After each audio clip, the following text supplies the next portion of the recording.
This is MuggleCast, your Harry Potter and Fantastic Beasts podcast covering everything about J.K. Rowling's Wizarding World. Welcome to MuggleCast episode 297. This is a big episode, everybody. It is our final one before we all dive in to the Cursed Child. The 8th story is upon us.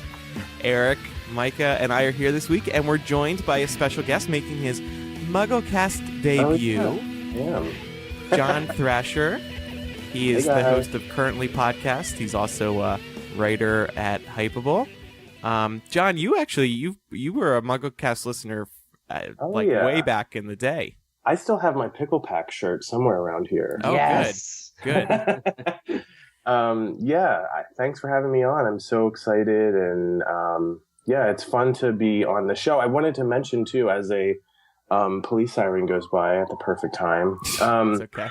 I just wanted to say, you guys, I couldn't believe it. You sent me the doc and it's episode 297. I was like, oh my God, have you guys really made this many episodes? It's crazy. I mean, we've been doing it for 11 years. That's the number that just shocks me the most. It's like 11 years. I've been alive 11 years? It seems so weird. Well, you've been alive longer than that. I have? Well, maybe. Well, maybe sort not of like becoming a Harry Potter fan is sort of like a rebirth. So there's that. Yeah. Next week or whatever, August 5th, we get our Hogwarts letter. MuggleCast gets our Hogwarts letter. Oh, right. Yeah, that'll be our 12th anniversary. Crazy. Or 11th. 11th, sorry. But one of the reasons John is on is because he's actually going to be co-hosting a Cursed Child midnight release. He's going to be basically hosting it. Yeah, basically hosting. On behalf of Hypable in Brooklyn, New York, and we'll talk about that in a little bit.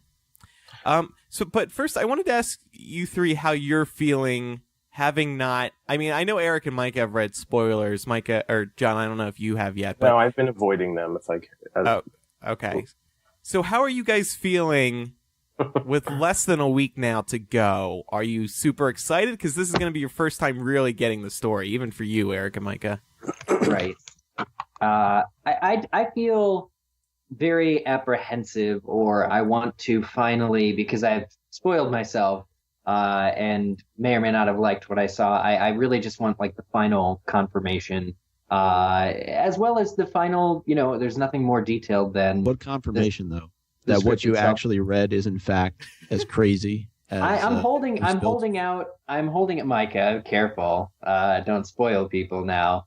But yeah, no, I think that I want to really feel if the dialogue and everything, the story is actually true and happening, and I want to see if I can sort of extrapolate while reading the script what might cause people to be saying that it's some of the best things they've ever seen live, and whether or not the story gets a pass because the play is exciting to watch. So I just kind of I'm excited to finally get the entire play in the form of the script, to just read it for myself and decide if the characters are, that I want to see the most about are actually like paid homage to, or if it's just sort of, I don't know, a mess, I guess.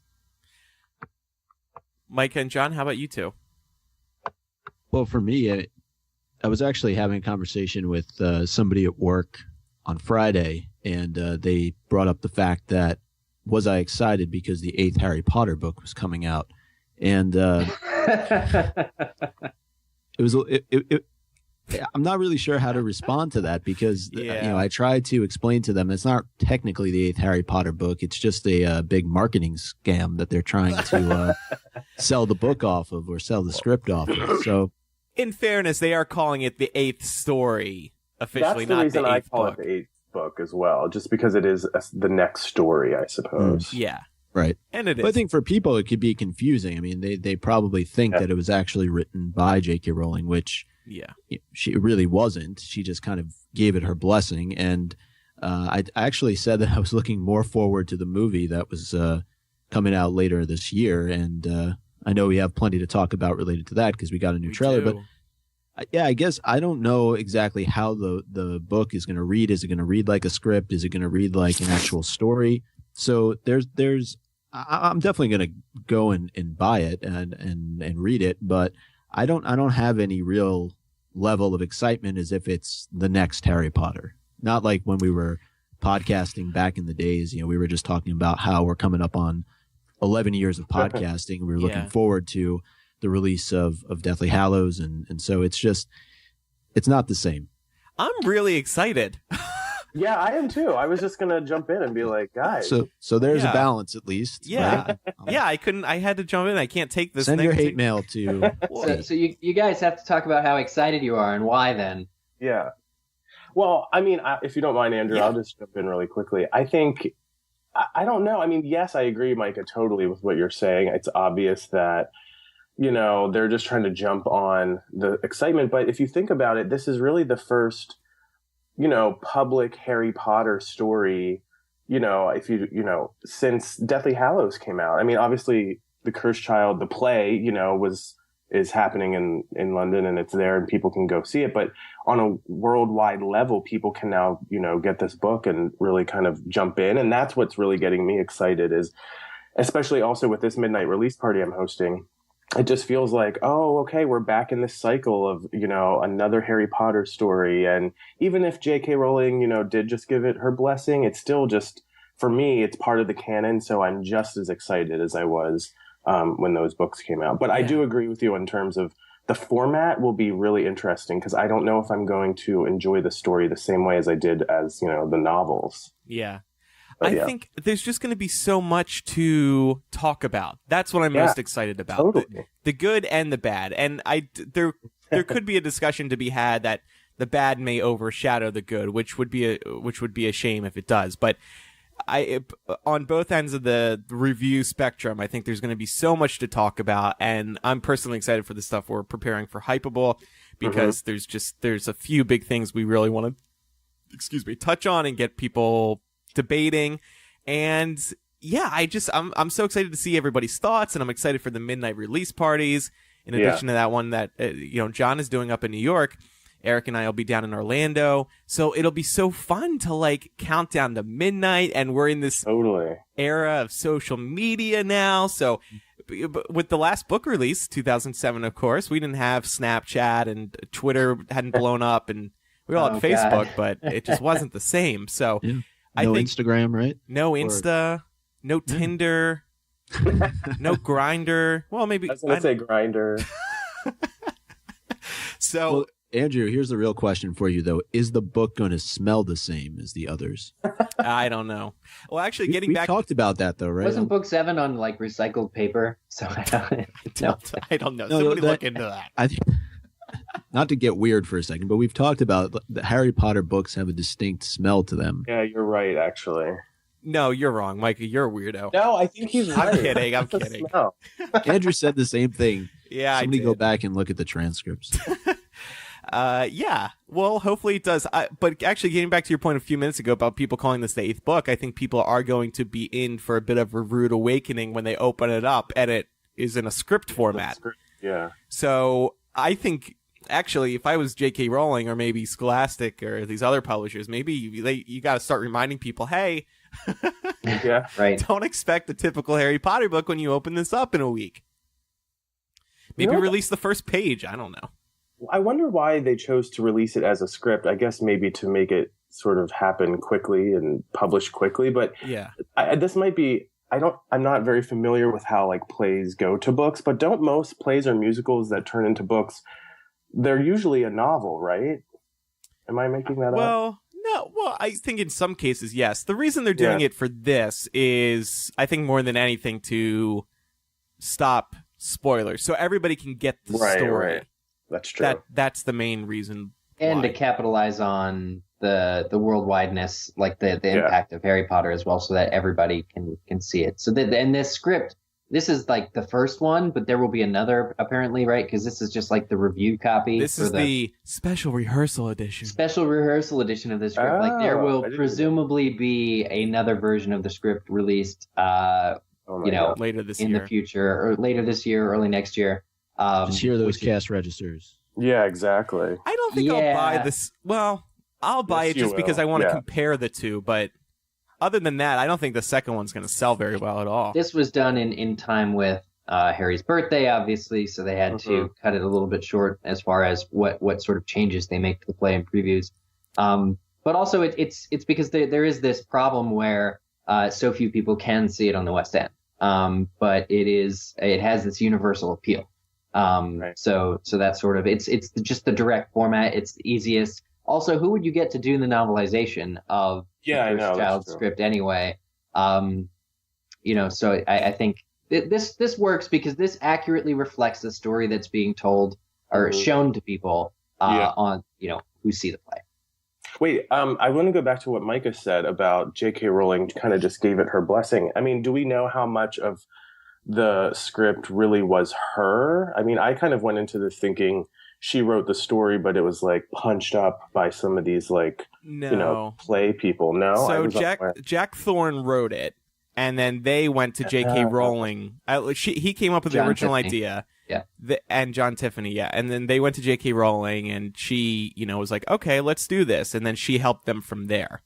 Got it. So, but yeah, everything in it is canon, of course, because J.K. Rowling is, of course, approving everything that happens in it. And I'm sure she contributed some ideas. We don't know exactly how much she contributed yet. Right. Hopefully that comes out in interviews in the weeks and months ahead. And she's so meticulous and, cherishes, obviously, the character. So you would hope that you can sort of trust and rely on everything. You would hope. Yeah, you would hope that.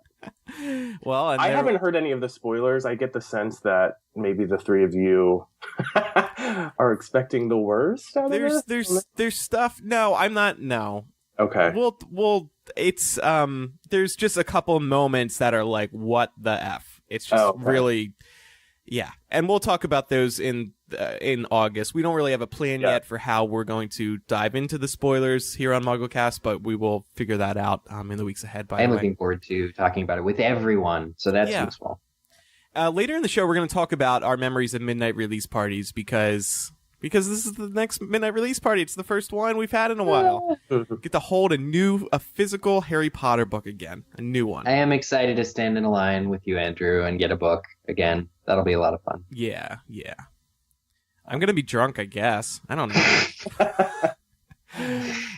You can say that now. See, 11 years ago, you wouldn't be able to say we were too young when Deathly Hallows was out.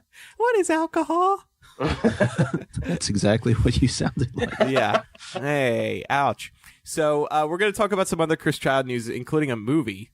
The Warner Brothers may already be preparing for a movie. But first, we have to plug the Patreon.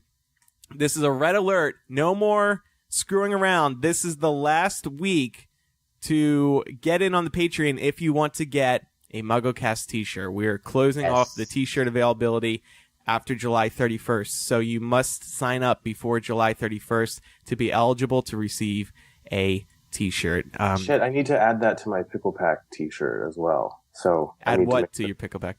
What do you mean? What, getting a new shirt? Oh, yeah. Do it. Or I guess I should say my collection, my MuggleCast t-shirt collection that I've acquired. Do you have any others? No, I don't. The important ones. John was at one of our shows on the 2007 tour, though. Yeah, I was. Pittsburgh. Yeah. Yeah. And we are also closing in on a new milestone there on the Patreon. Once we hit the next milestone, we will be putting together a super mega ultra mega MuggleCast. We're going to try to bring back everybody and in early September and get everybody's thoughts on Cursed Child and Fantastic Beasts and Ilvermorny and all of that. So that's our next milestone that's coming up. And of course, the milestone after that is, if we do hit it, it will be returning to weekly episodes of MuggleCast. Thanks to Patreon supporters, we have been doing 2 episodes a month, which has been awesome. So thanks to everybody for your support. And when you do sign up on patreon.com/MuggleCast, you also get bonus content, tons of it, instantly. It's been building there for months. I myself am looking very forward to all the bonus content you and I will do, Andrew, when we were in Florida. We need this weekend. Yeah, we need to figure out what we're going to do.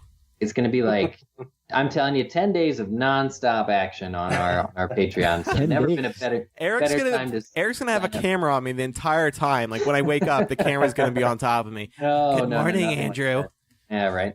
Go away, Eric. Nothing like that. But with all that's happening with Cursed Child, we have a couple chapter readings that are going up before the end of the month. So let's move on to some other news. We are going to talk about Fantastic Beasts. There was a great panel at Comic-Con. We're going to talk about it in a minute. But first, a little more Cursed Child stuff. What do you guys think of this news that WB has trademarked Harry Potter and the Cursed Child? J.K. Rowling had only owned the trademarks until earlier in July when Warner Brothers Entertainment grabbed one. From what I understand, the class, I'm no trademark expert, as evidence of all the lawsuits filed against me. But the classes, that was a joke, by the way, but the class seems to indicate that the class seems to indicate that it's primarily for movie rights. So some people think this could signal that a movie is in development. I personally think that if they do a movie, it won't be an adaptation. They will film the play on London's West End. That's what I'm thinking, because and then Warner Brothers would just like sort of distribute it. Mm-hmm. Again, I'm not up on how the industry works, but you can like get rights to just distribute a film, and then it's like it's made, it exists, but I don't think they will recast or get everybody off the West End for a couple months to go do a movie, which is like, you know, with all the sets and the filming locations and like 2 years in production and all that. I think the odds are that it is going to be for a film version of the stage play, and that Warner Brothers will be distributing, because Warner Brothers has the rights to do all films or all movie content with Harry Potter at the time. Mm-hmm. And on top of that, I mean, it just makes business sense to make sure, you know, you're grabbing up more Harry Potter stuff in the Warner Brothers world. I'm guessing. It just seems interesting that's happening now. Like, why didn't this happen 6 months last year or something? Oh, yeah. When J.K. Rowling filed all of hers last November. I don't know. The timing seems... Honestly, maybe they weren't planning to do a film version. Like, maybe I want to say, like, maybe the fans made a difference. Maybe, like, the outcry of people who were like, you know, this is not sufficient. I cannot go to the West End, pay $1,000 to go to London and see this play 2 separate nights over the course of a week. You know, maybe that's really reaching people. Maybe there's been enough outcry that they're like, okay, we probably do have to release this in a video format for more people to be able to see. Didn't we write about that on Hypable, Andrew? Yeah, I think we did. Because something that a lot of people, as Eric was saying, was that that people, it does need to be seen. That's the problem. And so the script book, while exciting, you're not going to get the full experience, as kind of J.K. Rowling has been saying since the beginning as well. She said that this is a play because it had to be a play. Right. So I wish they released it as a movie first, as they filmed it and you got to see it in theaters first before the script book came out. I think they should have really done it that way. But then on the other hand, that would have hurt ticket sales for the play, of course. So yeah, rock in a hard place. The other thing is, though, that plays and musicals become movies all the time. So the whole this has to be seen as a play thing, I don't know. I don't buy into that as much, but whatever. Surely not all the time, like musicals, but there is precedent for it, for sure. Yeah. It's just, I think what's happening on stage, and you see the magic, and yeah.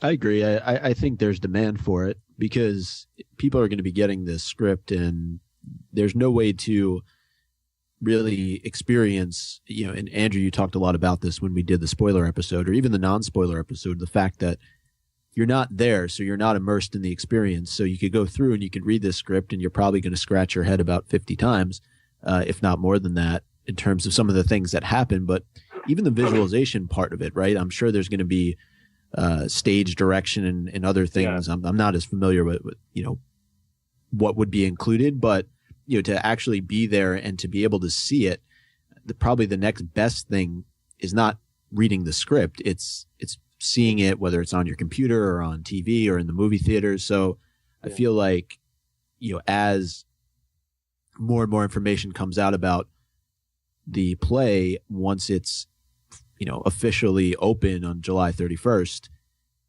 you know, you're going to see the demand increase for people to actually want to see it, and they're not going to fly over to the UK to do that. It's also 5 hours long, right, Andrew? So there's an issue with there's that too. There is an issue with having it in theaters or having it if you tried to adapt it to a movie and didn't just do like a filmed version of the play, there would be problems. Because I'm pretty sure there's never been not never, but I think the original, what was it? The Roman one, was originally like 7 hours long. But anyway, it was a Spartacus.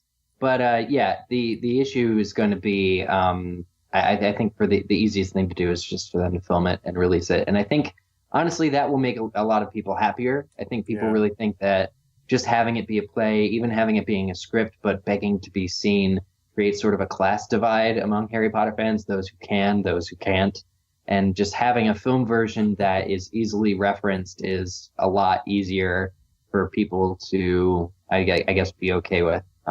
Yeah. No, it opens July 31st. Is that true? I know it's been in preview, but it doesn't actually open July 30th to be exact.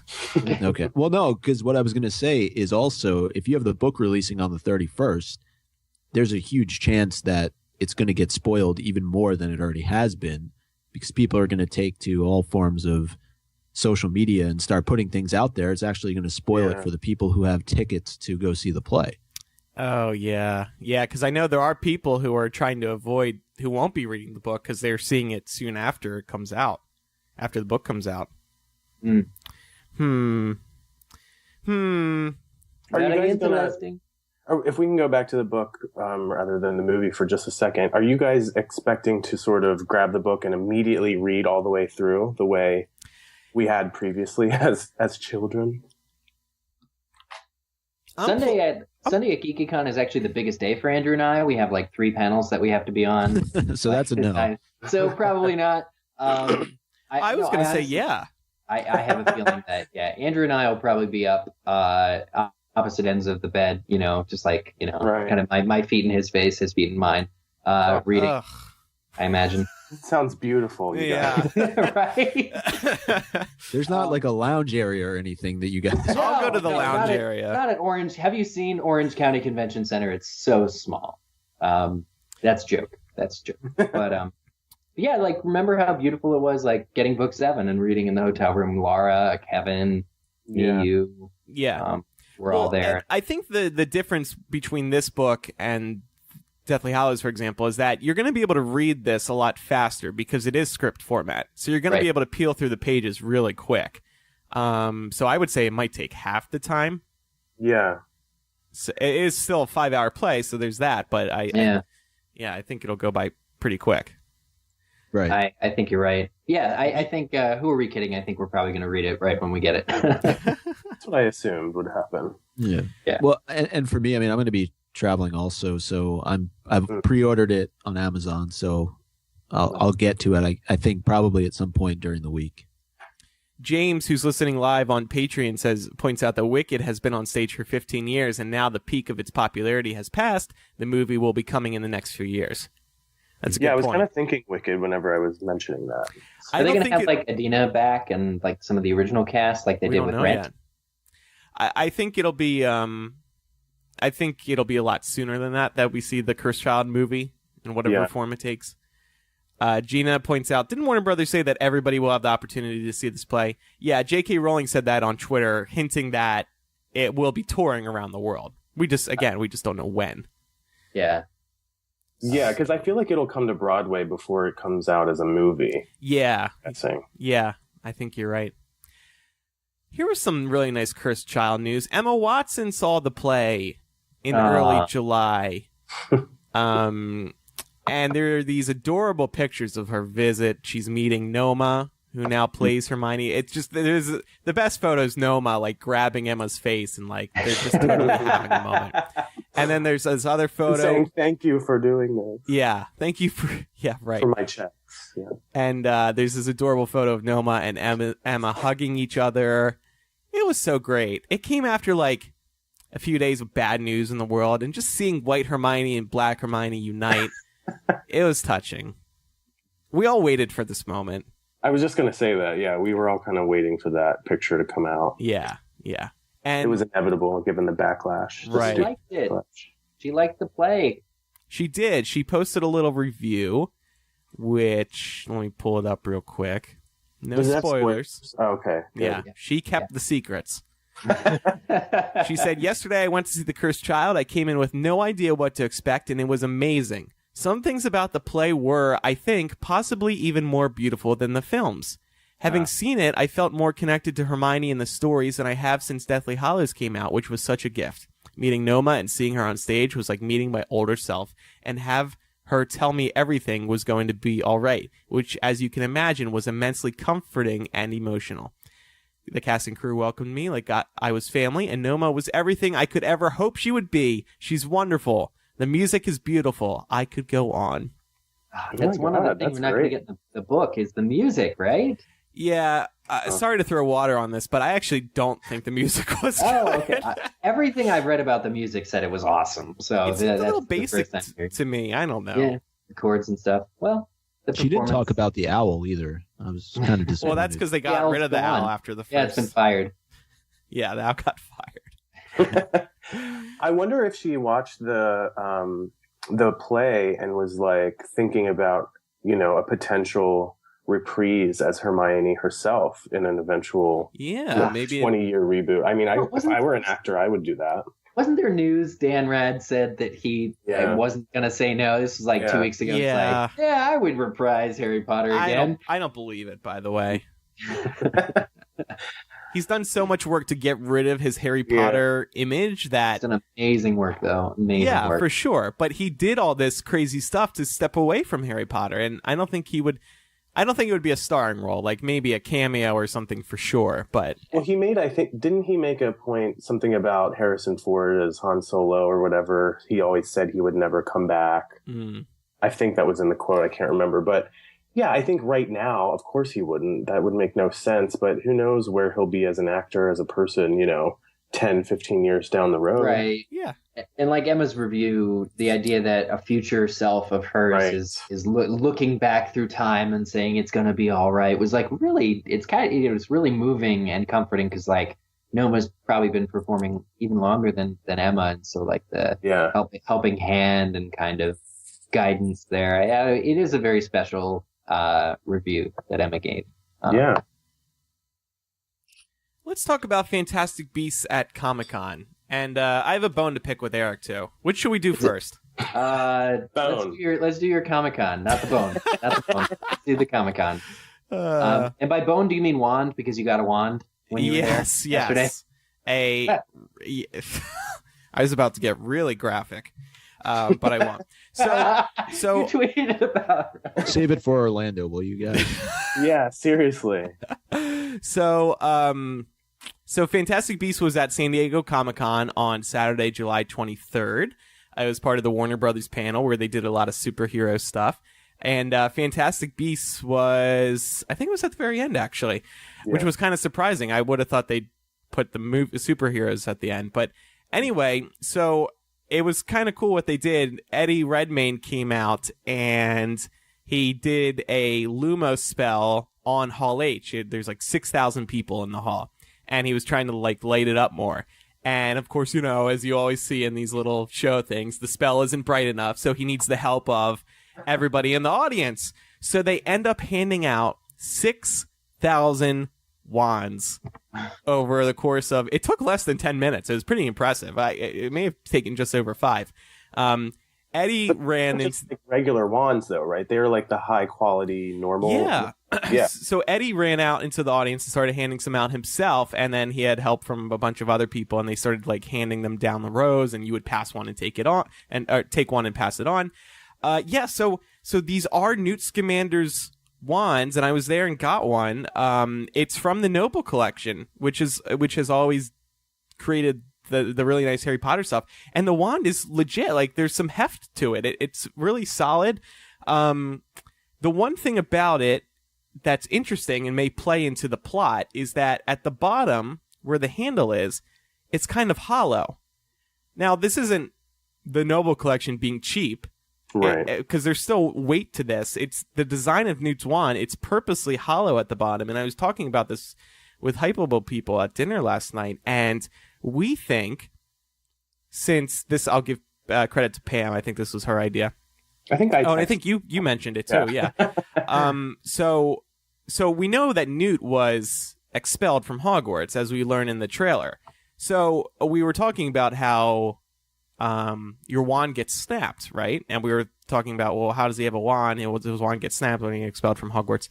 The theory goes that maybe his wand core was taken out after getting expelled from Hogwarts, and that's why this wand is hollow.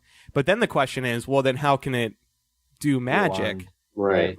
And and then Pam was thinking maybe he somehow got a wand core somewhere else, and then, so his wand started to work again. Huh. What do you guys think of all this?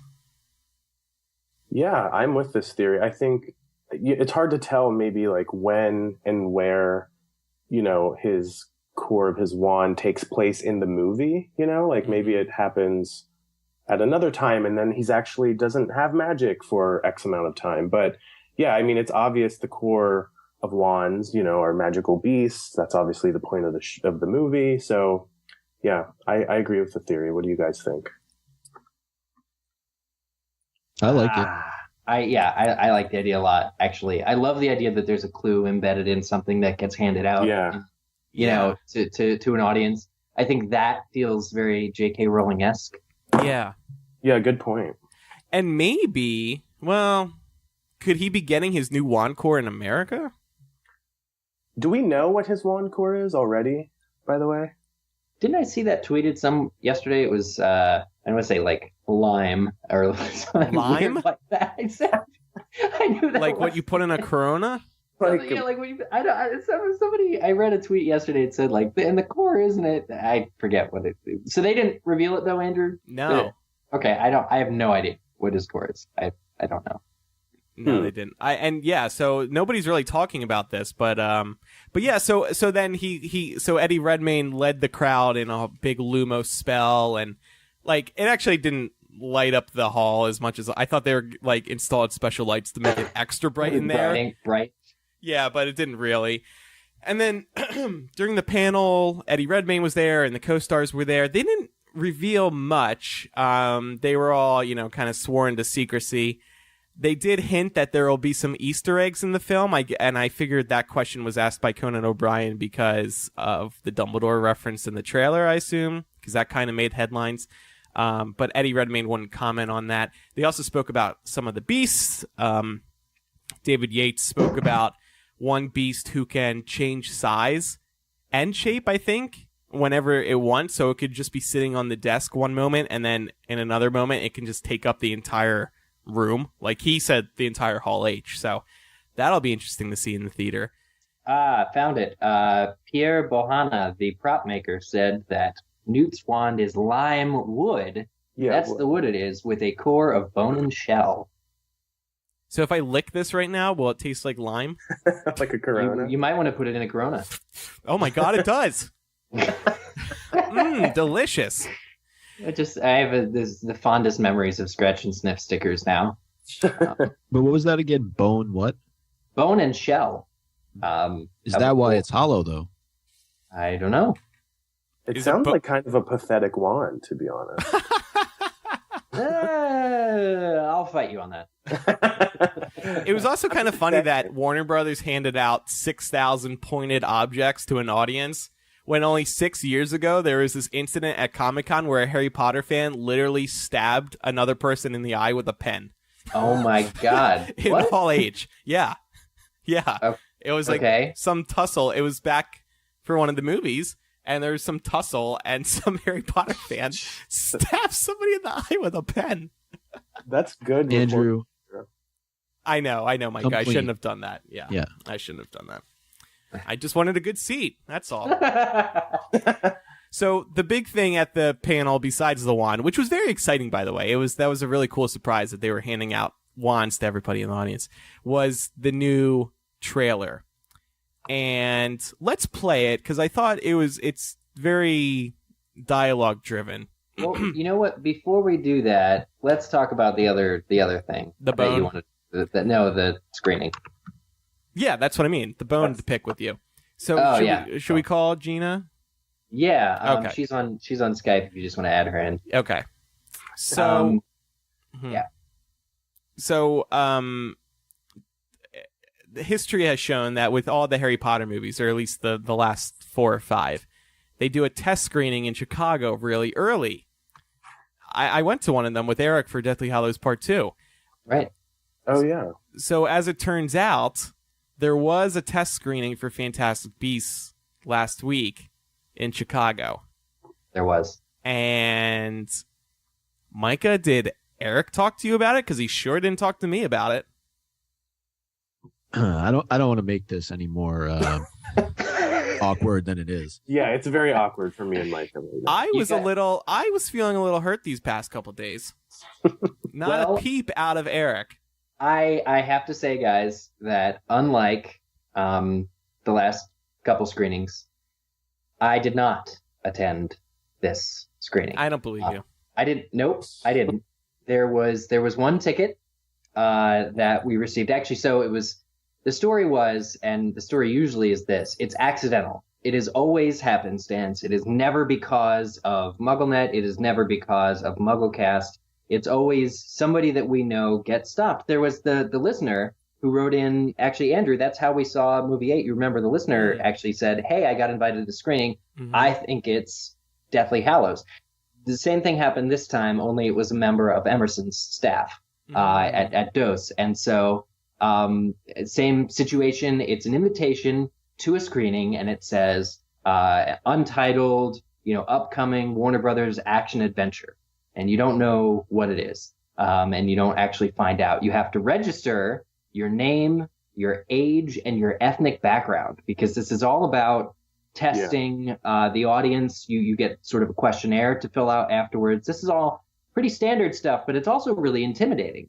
And I was a little bit worried that my name at this point would be blacklisted because I did manage to see, seriously, no lie, 6, 7, and 8 in Chicago in advance. And so I decided, and had other things going on as well with other podcasts and stuff, but I decided that I was just going to send my girlfriend, Gina, who has been on the show before. I did not go to this screening, but Gina did. Gina, tell us a little bit about the screening. I'm a little afraid Andrew's just going to yell at me. No, well, I'm a little upset. I'm going to have to text you some questions. But anyway, I'm going to be vague. But if you guys have any questions, I'll answer them. Again, non-spoiler. Yeah. So, what's your spoiler-free review of Fantastic Beasts? I really liked it. I definitely agree that there's some edits that need to be made that I think they knew going into the screening. They're gonna cut some things, but overall, I liked it. I think it's a good first step out, movie-wise, from the Harry Potter universe to expand it. So the version that she saw was a little long in places, and David Heyman said words to the effect. I'm just sort of shortening the story here so it doesn't take up too much time. Yates said that they were tightening some stuff. And the special effects, because there are so much more of them, they're always sort of not complete by the time these screenings come out. But it's, I guess, even more so in this case because there are so many more beast effects. So, Gina, talk a little bit about the beasts. The beasts were cool. There are a lot of them. I didn't catch all of their names the first time around, and that might have just been a me thing because it seemed like other people in the group did. Mm-hmm. But there were some where their intro went by so fast of this is the blah blah blah, and I was like, what? Oh, okay, it's cute. I like it. I didn't get the name of it though. I would say a lot with Eddie, especially. He turns his head a lot. You can't always hear what he's saying. And it's his speech patterns where you're like, what did you just say? Interesting. Please do a voiceover. Yeah, I was going to say that's obviously an early version. Yeah, that sounds like that could be fixed. There were a ton of scenes where it was very fully complete. All the effects, it seemed like everything was set for this. And then there were some scenes where I was like, oh, this is going to look so cool when it's done. How long was the movie? Do you have a rough estimate? They were so. Here's this part of the story where I come in. I drove to the theater after my other commitments were done and waited outside. And there's a restaurant across the street, and so I got a table, and I was just like waiting for everybody to come out. They were in there for like 2 hours and change, like 2:20. Were you like softly crying at the restaurant? I was really pathetic. I got a table for 10 people. I was the only one at it, and the woman was like, "Are you sure you have friends that you said that are going to come and meet?" I was like, "Yes, I got a table for 10. It took me 20 minutes to prepare." But yeah, and then everybody came over afterwards and talked about it with me. So I got the scoop. But in general, so you're spoiled. Sort of, but I'm not going to spoil anybody else. But I actually have a question though, going off of something that Andrew had mentioned during the panel about Easter eggs. Are there Easter eggs in the film? That too. Yeah. There are definitely some Easter eggs. There were some Easter eggs that happened where I was like, are you going to keep that? Oh, okay. What does that mean? What does that mean? But oh, man. there are some things that you see and hear that you're like, yeah, Potter. And then, but there's a lot of new magic. There. No, I think it's a good thing. That's no, I agree with you. I was sort of saying, okay, here we go. Oh, okay. Like new types of spells, new types of magic being done. New magic being done. Okay.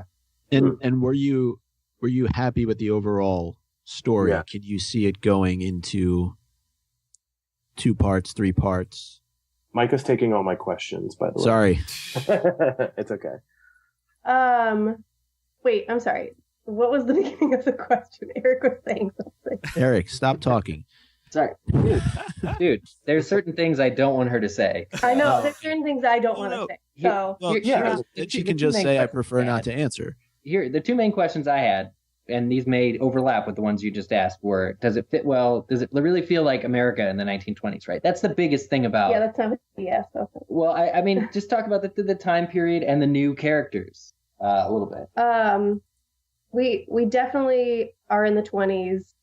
I felt it in the beginning, and then when you meet certain characters, they really pull you in to the time period. I feel there were a lot of nuances with things where I was like, "Yep, we're in the 20s. That's cool."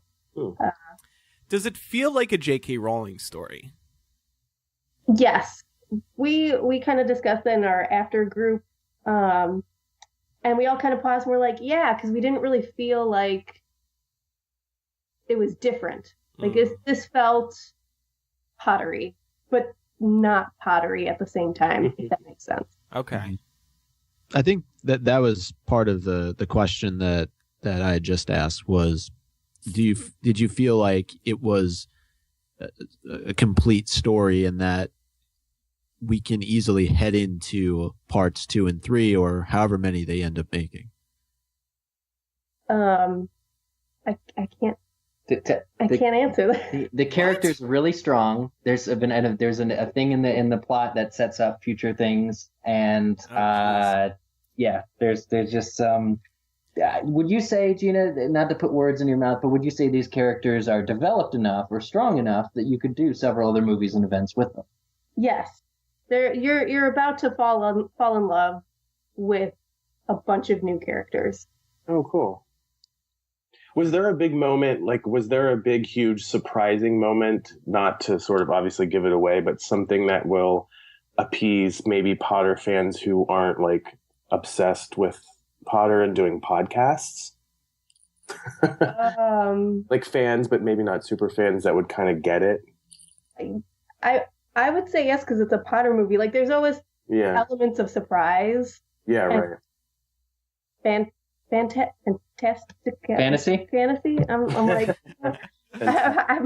I'm spluttering because I'm like, I want to say so much, but I don't want so much. So if you were to give it a letter grade with a plus or minus, what would you?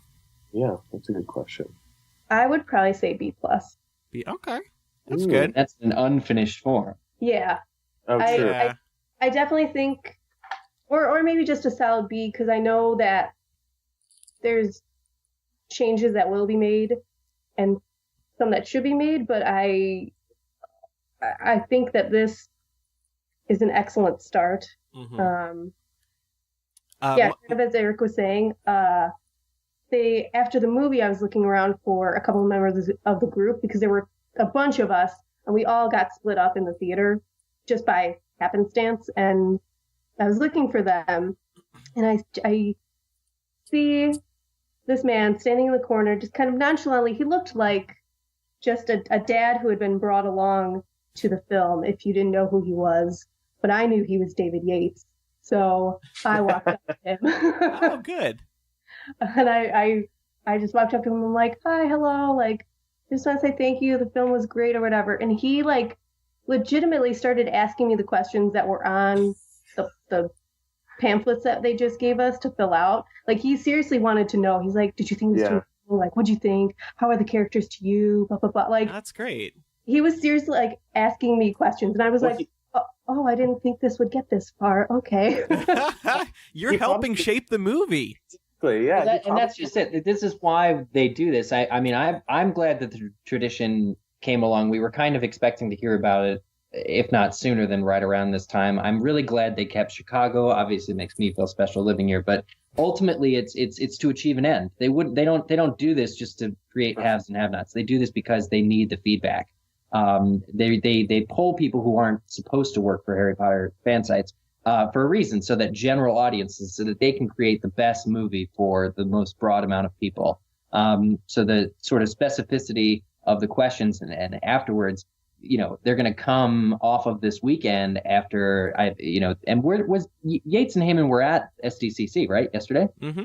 Yeah. So they're going to come out of this whole trip with like sort of, I'm sure, a renewed sense of direction in terms of how to, work on and sort of finally complete this film. It's not due out for 4 months. Yeah. Heyman was also at the screening. I couldn't get to him. He's he was busy man. Yeah, he was surrounded by like business people, and Yates was just kind of just standing around like making no noise and pretending to not exist. Right. Like, yeah.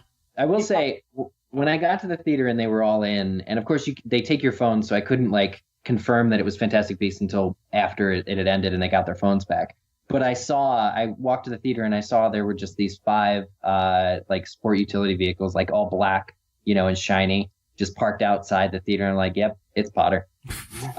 There was a huge line of them. There was like a bus and just Escalades a mile deep. It was big. What was it like whenever you walked in and then realized, like, when did you realize it was Fantastic Beasts? We all pretty much had an inkling. I was sitting next to 2 girls who I befriended, and we were all discussing the entire time in line. People were discussing who it was.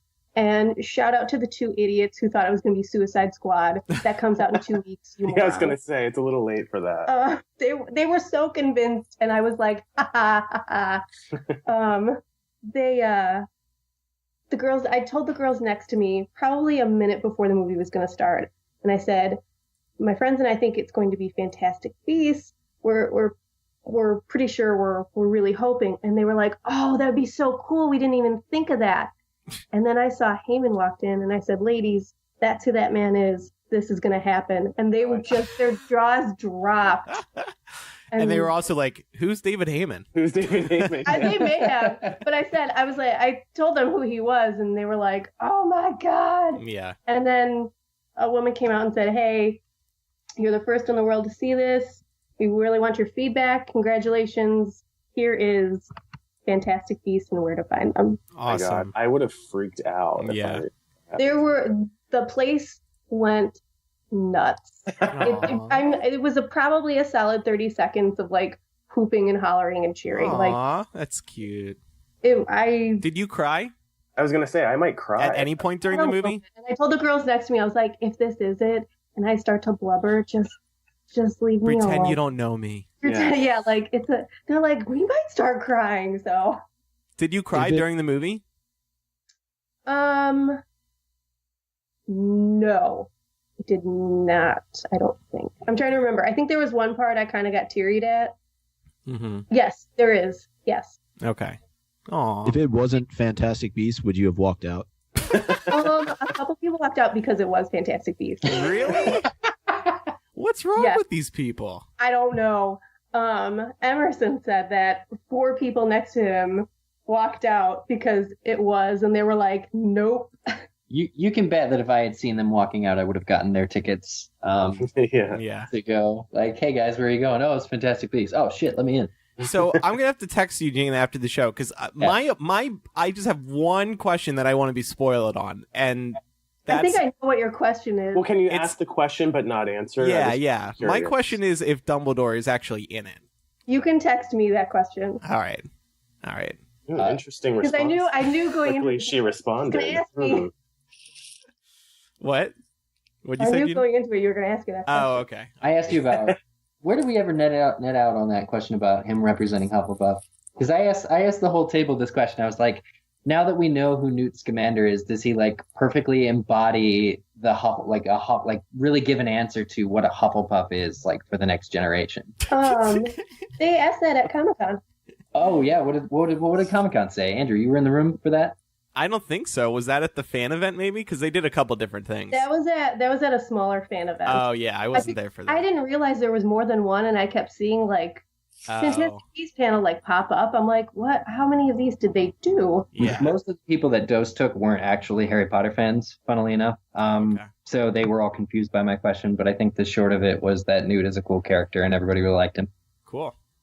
All right. Well, thank you, Gina, for coming on and sharing. Thanks. We really appreciate it.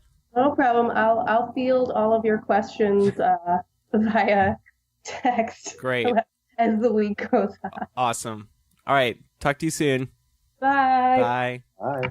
So I guess for all of us peasants, that was great to have her on and share. I'm not mad at you anymore, Eric. Thank you. Are you mad at her? Because now that's not cool. I was never mad at Gina. Yeah, I was mad at you because we talk all the time and you didn't say a peep about it. I literally had nothing to talk about. It was one of those situations. So Well, for the rest of us who haven't seen the movie, we got this new trailer at Comic-Con as well. So let's play it because I think it makes sense if you just listen to it. It was like a ghost. I saw its eyes, shining white eyes, and it dove down underground.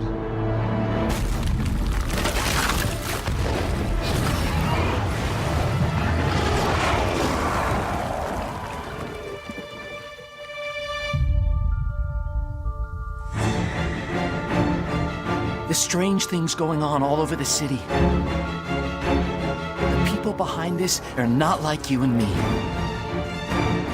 There's a hidden society. It goes back centuries. Yesterday, a wizard entered New York with a case.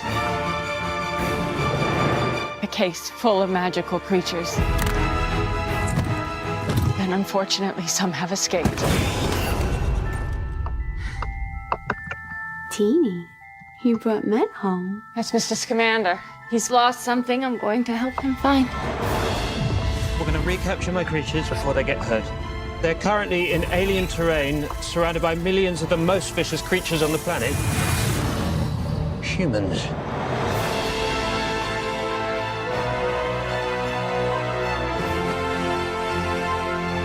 Magical beasts are terrorizing no-mages. When no-mages are afraid, they attack. Contain this, or it'll mean war. Put this on. Why would I have to wear something like this? Because your skull is susceptible to breakage under immense force.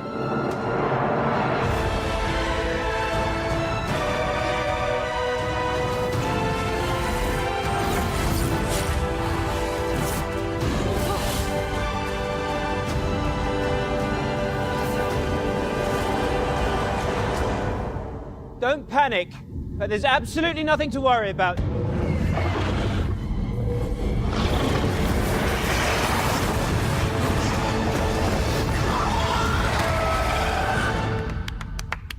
I want to be a wizard. That should be part of a new MuggleCast theme song. I want to be a wizard. That's the new I Love Magic. I was just going to say that, Eric. That's exactly what that is. Okay. Yeah. I love magic. So it's a good trailer. It was really exciting to see it in Hall H because it was just blasting and, seeing it with so many people there. I don't think it was my favorite trailer. I think I preferred the last one with the reference to Dumbledore. Yeah. What about this didn't do it? Well, just the focus on the beast breaking out. I guess it just felt like more of what we already knew. It didn't really present anything new.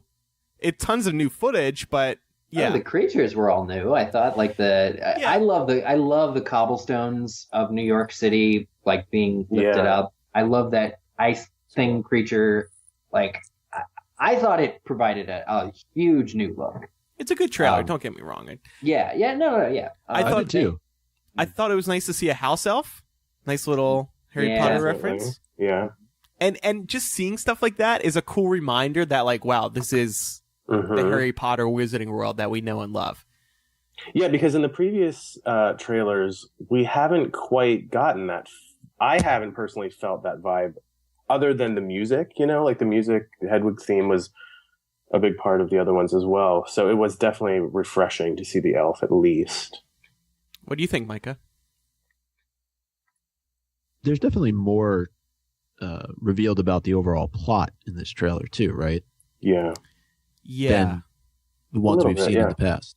So, we get a hint about the No-Mages versus the wizarding community.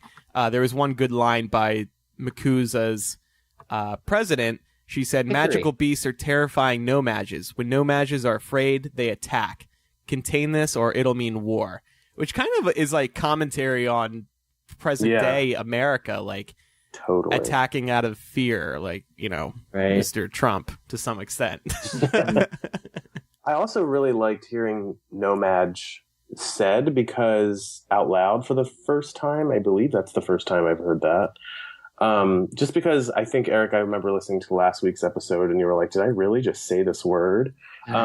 And I had this, I think we all kind of have that same feeling, but having heard it in the trailer in quote unquote, I guess, canon, it kind of made it a little bit more, a little bit more easy to hear to my ear because I really didn't like that word whenever it was released.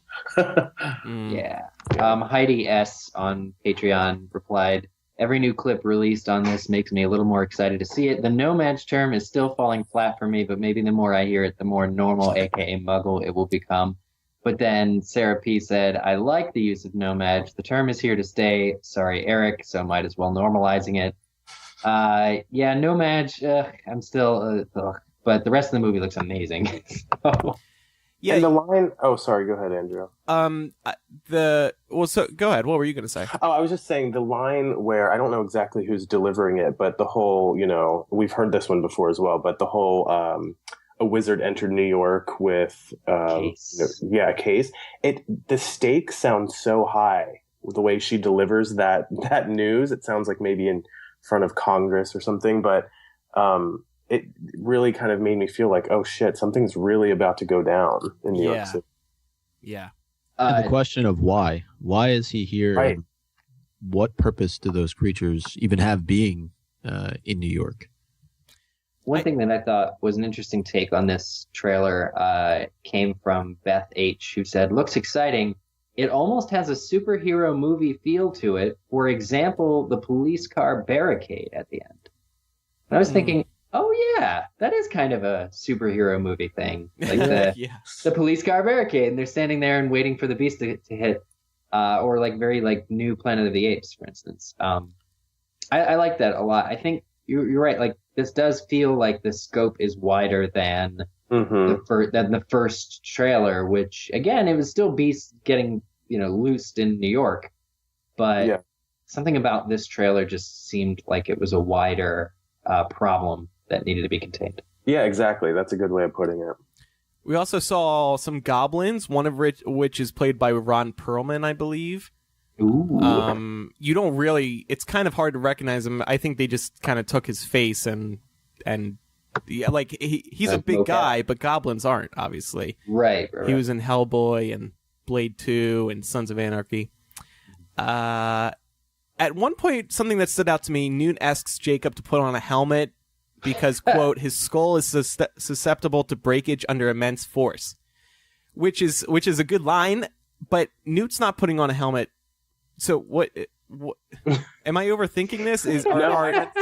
Especially like where it is in the trailer, it's kind of like, wait, are we supposed to take something away from this? Like, yeah, like it's Newt a beast or something potentially, right? Or like, do wizards have extra strong skulls or something? I think it's just because he could do a protective shield, and that would be the same as like a helmet. You know what I'm saying? Like maybe that's. I understand the question. Like it's really. I think it's just a funny line, and I hate to accuse J.K. Rowling of just like writing a funny line and not thinking about the repercussions of how people would take it. It's just it's like, you know, just giving like knee pads to a kid who's about to go skating. You know, it's just like he's new to this wizarding world. Yeah. Okay. So, I thought, or even it could be that they're about to apparate. Oh, yeah. It's interesting. Crazy. It looks good though, and also worth noting they are still running with that new version of Hedwig's theme. Yeah. Do do do do do do do. Like somebody had a problem with this. I'm trying to find the comment. It's like, oh yeah, Vijaya D. The Beast. Oh my God, the Beast. So beautiful, so magical. Never thought that I would be choosing to learn care of magical creatures in Hogwarts, but it looks like I am. The rest of the trailer is indeed fantastic. There's only one thing that's bothering me. Where is the Newt's theme? It's trailer 3. They can't keep using Hedwig's theme forever. Are they not planning to have a theme music for this? It's not just one movie, it's 3. Well, I think, would they really debut Newt's theme in a trailer? I don't think they would. Well, they did with Hedwig's theme, but they had no way around it. You know, what do you mean? Well, that's for the way of Fantastic bringing Beasts or people the in, original? No, for Harry Potter, for like the very first Harry Potter. And right, like Micah said, they got this is marketing material, so Newt's theme isn't going to convince anyone to, except for maybe this commenter. that's true enough, yeah. But well, I'm interested. Yeah. Well, I don't know if you guys have experienced this. I mean, you guys are more embedded into the Potter world in general than most, but you know, I have a lot of coworkers who don't even realize that Fantastic Beasts is a Harry Potter movie. So having that returning Hedwig's theme, I think, is definitely intentional to try to make sure people know this is, you know, the world that we all loved. That's a good point. Yeah. I don't know if has anyone else experienced that? Because I'm always surprised when I bring it up and people are like, what's that? I'm like, what? Yeah. Why are we friends? I think this is going to be a bit of a challenge for Warner Brothers to make sure, because like I don't know if we've seen any actual marketing material that says Harry Potter on it. Oh yeah, definitely not. All a trailer or two has said is J.K. Rowling invites you. Right. Not even Harry Potter author J.K. Rowling invites you. You had fun with that sign at SDCC, didn't you? Oh yeah, because so there was a sign that said J.K. Rowling invites you, but then there was a screen, and then below the screen was to a new era of the Wizarding World. So beneath J.K. Rowling invites you, I added on Snapchat, party! That's right. I enjoyed that. A dangerous photo to be able to take. I'm surprised they didn't give you any Pokeballs to catch all these Fantastic Beasts. Yeah, I was actually hoping that during the fan Q&A on for Fantastic Beasts, somebody asked about like, hey, you're going to do like a Pokemon Go version of Fantastic Beasts? They should. Yeah. Amazing. Yeah. Anything else stand out in the trailer to you guys? John Voight. John Voight. Yeah, you were surprised to see him. What movies has he been in? He's done a lot. He's done a ton. Yeah. He's the dad in National Treasure. More recently. Anaconda. Anaconda. That's some of his more accomplished he's the work. dad. He's the dad in Tomb Raider as well. I mean, he's done 100,000 things. We're all doing him a disservice by not being able to spout off. Yeah. Well, he did all of us a disservice earlier this week, so. Okay, he's what do you mean? according to IMDb, he's known for Transformers. Read my comment in the document. Yeah, the comment in the doc. Don't ever take it out of there. Mission Impossible, Deliverance, big one, scary movie. So yeah, he's John Voight. Everybody knows him. He's very recognizable. I had forgotten he was in this movie too. And he's Angelina Jolie's dad, right? Isn't that who that is? Is he actually? Because I thought because he played that in. Didn't he play that in Tomb Raider 2? So they literally had the father and the daughter playing father and daughter. That's funny. Yeah. Let's get to Eric. Did you already read some of these tweets? You were reading comments. Not tweets, mostly just comments. Yeah. Okay, so Matthew said, "Isn't it odd that Jacob is shown as a good guy and Graves is shown as a baddie, marching like Yaxley from Deathly Hallows?" Well, I think Jacob is definitely a good guy. Right. Graves, we know he's an Auror, but or he does Scourer? No, he's an Auror. I confuse Auror and Scourer. But yeah, he does kind of seem like a reluctant Auror. He's like, I don't know. He means all business. It seems. Yeah, right. I think he seems like one of those that looks like he's working for the system, and then probably is going to come around by the end of the movie. Yeah. The way Matthew pointed out is kind of cool because it's not going to be a story about wizards versus Muggle, even though there are those people who like we've seen the protesters in the promo shots, saying like prevent magic and death to all wizards. I think maybe this story is going to be more in line with Cornelius Fudge's line in movie 6, or Jesus Christ, he wasn't in movie 6, in book 6. Where he's like, the trouble is the other side has magic too. I have a feeling that there will be like wizarding antagonists, and that it won't be wizard versus Muggle. Like that, like Newt is fighting the system to be able to return his beast safely and without being arrested. So it's like wizard in that way. It's wizard versus wizard, and not wizard versus Muggle. That's a guess. Another comment here from Amy. "I'm very excited to learn more about the politics of the American wizarding world. Also, Tina and Queenie look totally feminist and amazing." Yes, they do. Yeah. Ashish says, "Dumbledore and Graves have Percival in their names. Now, why could that be?" That's interesting.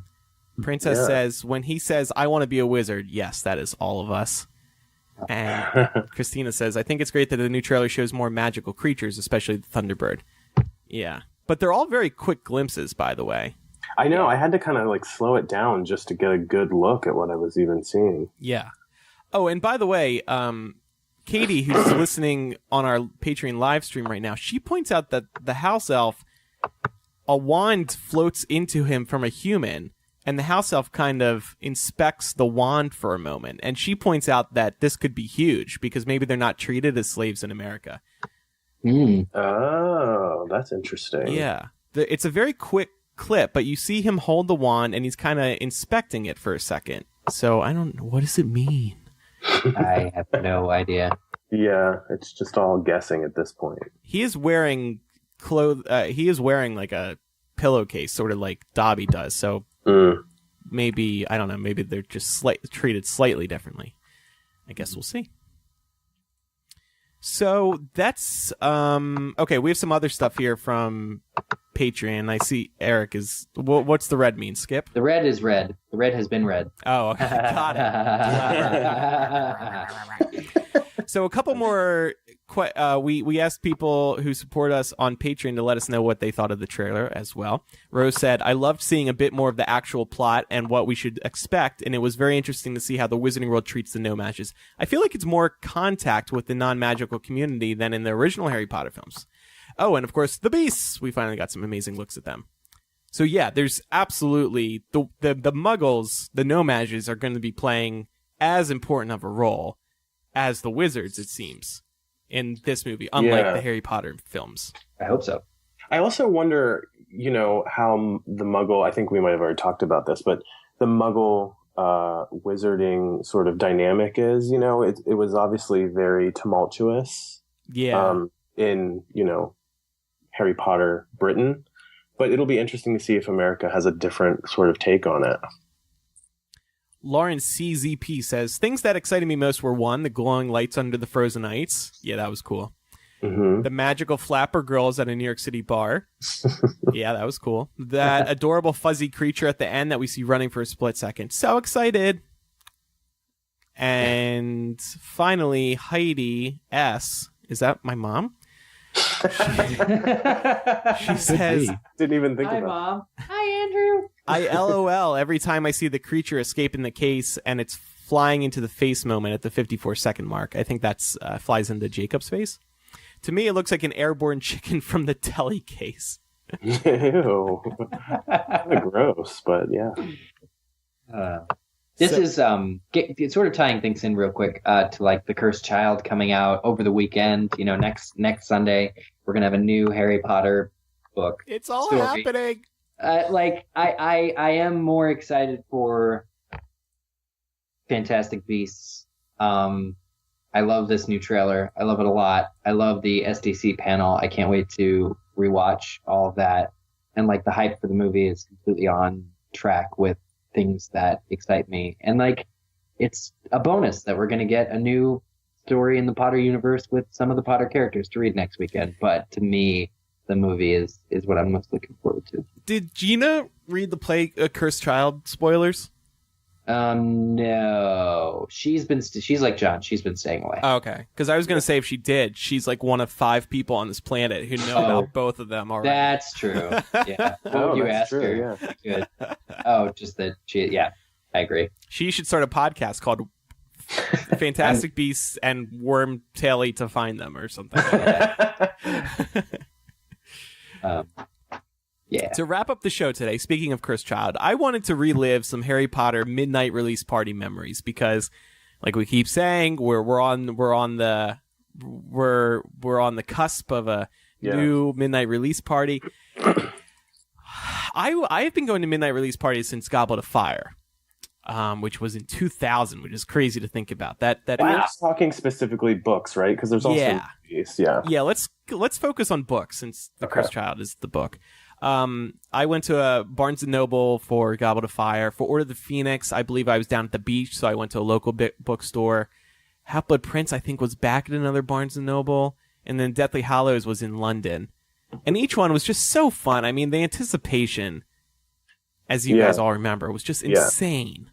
Insane. The question I have, I was just at somebody's house. Oh, it was Bromberg. I was at Bromberg's house, and he has those boxes, you know, the do not open till midnight boxes for the last 2 books for 6 and 7. Did you guys keep any of those? Did your bookstores give you any? Yep. Or yeah, I was you know going to say Andrew definitely does. Andrew, you have some. Did you, John, Micah? Did you try and get any of those ever? No, I remember when Deathly Hallows came out, my bookstore, which I think was a Walden Books, it's something different now. Walden Books. Oh my God. I know. Memory I don't know if it was every Walden Books, but, you know, the whole story about, you know, is Snape on which side of the team or whatever. Debate. Yeah, the Great Snape Debate. And they had like, I don't know if it was like posters or bookmarks, but I remember getting a bunch of like memorabilia around whether or not Snape was like a good guy or not. But no, I never really grabbed the boxes or anything. But even that, you know, looking back now, I mean, I would love to sort of like frame that poster and hang it in my room because it has a little more meaning. I remember that Snape good guy, bad guy stuff too, come to think of it. Well, it was 2-sided book. It was like one side, and it was because like half the book was upside down from the other part, so that you could choose like which side you wanted to read. It was all the evidence for and against Snape, and it was half. Yeah. I must have that book somewhere. I was going to say it's in a drawer somewhere, but now that you say that, I remember. I'd forgotten all about that. Yeah. I talked in the past about the Book 5 release party, which took place in Oak Park, where I live now. A couple blocks away at the Magic Tree, the entire bookshop and like block of businesses turned themselves into Diagon Alley. And that was like the first time that had happened. It was 2003. And it was really an amazing collaborative effort. And I got to see it. It's the first time I was in Chicago, and all that. But actually for book 6, for book 7, we were in London. Andrew and I were in London. But for book 6, I was in Ohio.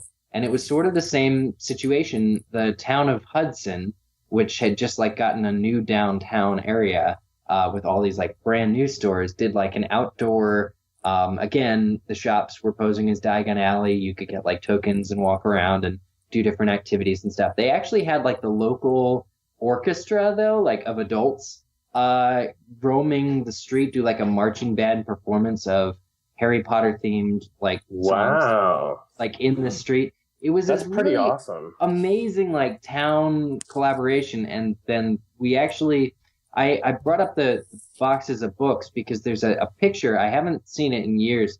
But it's like we were able to go in the basement because we were part of like the planning for the event. But the Learned Owl was the name of the bookstore, little independent bookstore. The Learned Owl, and in the basement was where they stored. It was an entire it wasn't a big room, but it was full of the book 6 boxes. And there's a photo of me just like in my Harry Potter robes climbing on the boxes, like being on top of my head's a foot from the ceiling, like it's that high of a pile. It was a lot of fun. That's awesome. Yeah, the boxes, that was my dad's idea to grab those at the bookstore. He thinks like a collector. We should try to grab the... maybe, though. We won't be able to, but maybe I'll have to ask somebody to try to grab a Cursed Child Maybe they'll be the same Sneak boxes. backstage. Well, I'm actually giving out books at the Word Bookstore thing, so I could potentially, save one of those boxes. Try to grab some. Not just one, grab like 20. Yeah. I was really excited just talking about midnight releases to potentially, be behind the register, whatever, handing out books, because I remember in my experience, I was like, when I was younger, I was always like, oh my God, it must be so exciting to be like giving these out. And I thought it would be fun, to kind of be on the other side this time if I could have the opportunity, Yeah. Yeah. Oh, I'm so excited. I'm so excited to hold the physical book. I know. I always get that feeling after like you're looking forward to a book for a while and then you finally hold it and you see it in your hands. It's like a whole different experience. It's like, and how it like sort of sits up against the other books. That's always a fun thing. Yes. On your bookshelf. And how it smells. Don't forget how it smells. Right. That's true. What we didn't talk about was now how there's going to be box sets of all 8 stories, of all 8 Harry Potter stories. I bet by Christmas you'll see those for the holiday season. Scholastic will be selling something like that. For sure. Oh, I can't wait to like take pictures of the book everywhere and take a picture of it in the bathroom, on a plane. Snapchat it. Andrew, you and I have to work together on that. Come up with the craziest photos. Work next together. to Eric's feet, Ew. No, I just think it's great though because Eric, you touched on a lot of the different communities that come together around a release, and I think it's something unique. It's not something that I don't think I've ever seen around a book or a book series. So to kind of create that excitement again, the fact that there's so many places I'm sure that are going to be doing release parties for the Cursed Child. I think it definitely brings us all back to when the Potter books were being released. So once again, John, tell us about the Word Bookstore party happening in Brooklyn.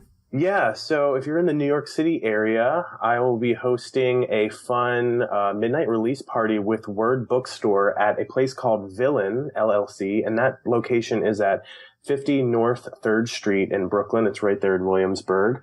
And yeah, it's going to be so much fun. It's sort of a midnight release party for those of us who used to always go to them, so we can go and have fun. But this time, there will be booze, butterbeer, drinks, and Andrew, you want to talk a little bit about the Hypeable signature drink that you helped come up with? So one fun part of this event is that they are doing alcoholic beverages, Harry Potter themed. So there's going to be an alcoholic butterbeer, an alcoholic amortentia, and then they offered, since Hypeable is co-sponsoring, to do a Hypeable themed drink, and we were like, oh hell yeah, but we didn't have one.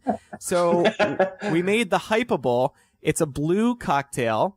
I just was searching around for blue cocktails and found this one. It's tequila based, and we figured, so get ready to turn up, basically, is what you're saying. Right. What better than a hype drink than something with tequila in it? Right, totally. Yeah. So it's we're going to be counting down. There's going to be a Triwizard tournament, trivia tournament that I'm working on, and I will be hosting. There will be, I think there's going to even be like birthday cake and beverages and things to like eat on, nibble on, I guess they say here in the little press release thing. Also, it's only $29, but that gives you admission to the event and a copy of the book. So if you're going to buy the book anyway, you might as well just come and have fun with everyone because it's going to be a blast. I should also mention that all tickets are non-refundable and there's 1 ticket per person, exceptions for children under the age of 12 who can accompany an adult ticket holder. Each adult ticket holder can bring a maximum of 1 child under the age of 12. So Yeah, these are specific terms about children because it's really kind of an adult thing. There'll be ID at the door, and obviously under 21 attendees will not be served. But like I said, it's going to be so much fun. And I think, Andrew, you mentioned there's going to be a huge mural outside of the event with our logo on it, right? Yeah, that'll be super cool. So we're really looking forward to seeing photos of that. Cool. So visit MuggleCast.com, and in the show notes for this post, you can get more information. And $29, book included, is honestly a really good deal. So totally. And by the way, the Triwizard Tournament, they'll have like prizes, so you have a potential to walk away with more than just the book if you come to this event. So visit MuggleCast.com to learn more info and buy a ticket.